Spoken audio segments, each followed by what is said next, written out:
My name is Sarah Kolsky. I work down in the State House. I work at a small government relations and advocacy firm called Cox Consulting Group. We focus on public policy items. And one of the things that attracted to me here is that PWI's mission about engaging women in their communities and in entrepreneurship, which I think is huge. And it's an issue that we talk a lot down at the State House about jobs, economic development, and this is a good organization for talking about that. Speaking of entrepreneurship, I actually have my own franchise with a company called the Juice Plus Company. We are a Whole Foods-based company. I have a booth over in the other. Room. Please come out and check the other booth. We have a lot of great vendors there. I just got myself a bracelet for the Ladybug Designs with Bethany. So please check out that room and support our local women business owners. I'm really excited to have Senator Traveris here from the Ohio Senate. She actually served in the Ohio House previously, and she now serves in the Ohio Senate, the 15th District. I'm just going to read her bio, give you a little bit about her background, and then she'll come up and speak.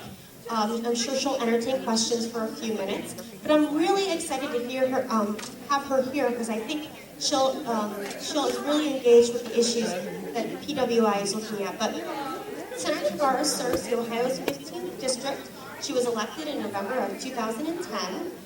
She's a committed public servant. She served in the Columbus City Council from 1999 to 2010.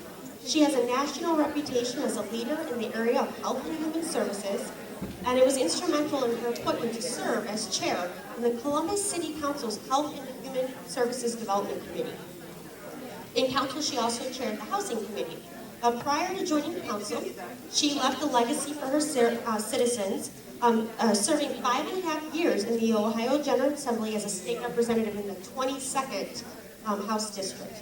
I think this is really, really impressive. She's the first African-American female to serve in the state legislature from Franklin County, and the first African-American woman ever to hold a leadership position in the Ohio General Assembly. She also is the executive director of the Multi-Ethnic Advocates for Cultural Competence. It's a statewide nonprofit membership organization whose mission is to enhance the quality of care in Ohio's behavioral health care system and to incorporate cultural competence into systems and organizations that provide care to Ohio's vulnerable and risk populations. And I know she has a lot more to talk about, so if you please give a warm welcome to Senator Traveris. Thank you. I appreciate the introduction. I certainly appreciate Purpose Women's International for celebrating this Women's International Day here in such a entrepreneurial way. I really appreciate that the women business owners are here. I really would like to thank Heather Tapia for bringing us all together. It's important that not only do we celebrate International Women's Day, but that as women and the men that have joined us, that we celebrate all the contributions that women have made throughout the world. I was asked to really talk about politics and why it's important to have women's voices involved in our political world. Most people don't understand that politics impacts our life from birth to death. Everything that happens in our lives is governed by some level of government. Whether it's where we're buried, how we're buried, whether it's how we're born, where we're born, whether it's who we marry or if we marry, it's all impacted by government. And so you ask yourself, who should be at the table of the decision around everything that involves our lives? Should it just be men? Should it just be people of Caucasian or European descent? Should it be people from all backgrounds and races and ethnicities and all genders? I would say yes. And that's why I got involved in politics, because I wanted to impact all of the decisions that are being made in the world that I live in, and to make sure that we had women's voices at the table. I wear a little pin on my lapel. It's a little chair. And it's representing women with a seat, women having a seat at the tables of power. I belong to a national women's organization called WAND. It stands for Women's Action for New Directions. It's asking the federal government to use resources for peace, for health and human services needs in our country, and to redirect unnecessary, that's the key operative, unnecessary military equipment, those that are obsolete, the equipment that is no longer wanted by the military, rather than continuing to make that equipment, to redirect those dollars to health and human services and peace activities in the United States and throughout the world. Our organization is also working on a women's peace and security effort with women parliamentarians throughout the world, from Afghanistan and Pakistan, from Morocco and Egypt. We want women to come together to lift up our countries, to lift up our communities, and to ensure that we're taking care of the basic needs of food, clothing, shelter, health care, and a job for everyone within our community who can work and wants to work. That's important because we can all talk about our wants. All of us have wants, but there are some needs that have to be met.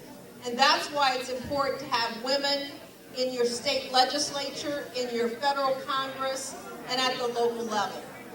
I've served in 2 levels of government, local government, city council, and we were fortunate. At one time, out of the 7 members, 4 of us were women. So that's good.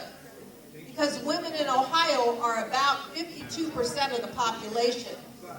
Women are a growing number of the heads of household.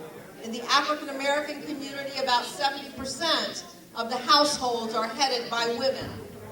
So you ask yourself, why shouldn't women have a seat at the table of power?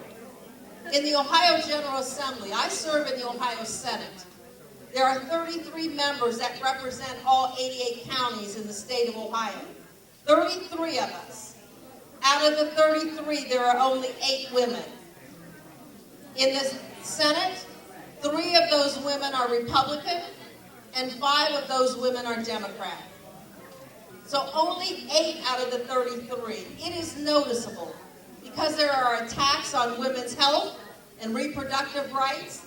There are attacks and cuts on health and human services issues. There are not enough resources going to senior issues, which the majority of those seniors who are living by themselves are women. So you ask yourself once again, why do we need more women with a seat at the table of power? Because it impacts us directly. And whether we're caring for a mother, a grandmother, or we're caring for children or grandchildren, we need to make sure that the policies that are being developed reflect what we need. So I'm asking those of you who are young women in this audience, I'm asking those of you who are middle-aged women in this audience, and I'm asking those of you who are older women in this audience to think about getting involved in politics, because I believe in a representative government. One that has people from all age cohorts, from 18 years of age, which is the age you have to be elected to office, all the way up into your 90s. We have women involved in my national and international women's work who are in their 90s, still working with the UN. So every woman's voice is important, and every woman's voice brings a different perspective. Whether you're a woman of color, whether you're a woman of European descent, whether you're a woman who has a partner that is trying to look out for the needs of herself and her family. So I'm asking all of you who are gathered today to encourage another woman, whether it's you or another woman that wants to run for office. Identify one of us who's already in office, who you believe is doing it the right way, and then ask that person to help guide and mentor you. I was fortunate. I was mentored and guided by a state representative who is now my friend, but he guided and mentored me to replace him someday in the House of Representatives. And I got that call one day. It was on a Tuesday, and he said he was resigning on Friday. I said, which Friday? It was that Friday. And so I was appointed to his seat that Friday. So you have to be prepared, but you have to have people who believe in you and people who are going to support you when you decide to step out. It's not easy.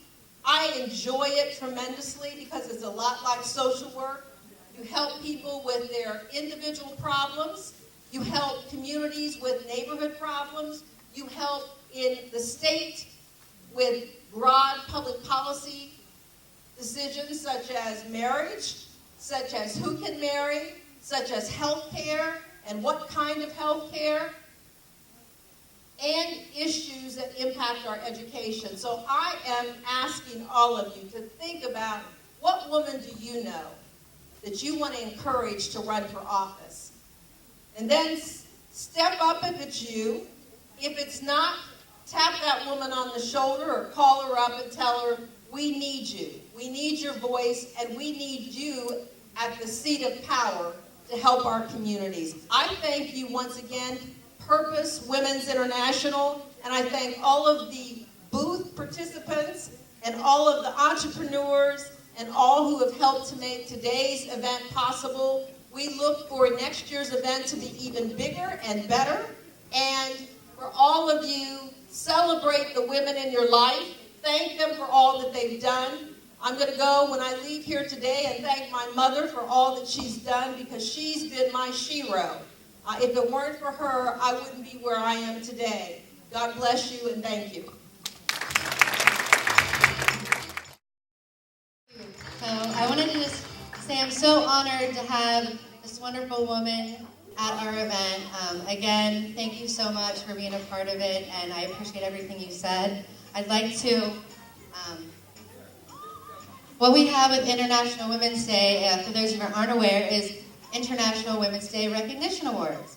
I created it so women could nominate themselves, give themselves a pat on the back, and also nominate as many women who inspire them in 16 different categories.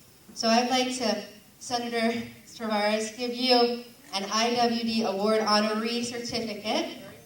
And with that, again, we have custom designed awards created each year, totally unique by Deb Tannenbaum. So this is this year's award for you. It is a stained glass piece. The blue represents the world, and if you hold it up, you can see the woman's face in the glass. And so it'll look beautiful. And I also wanted to give you a copy of my book, The 5 Steps to Abundance. You're so welcome. Thank you so much. Awesome. I appreciate you.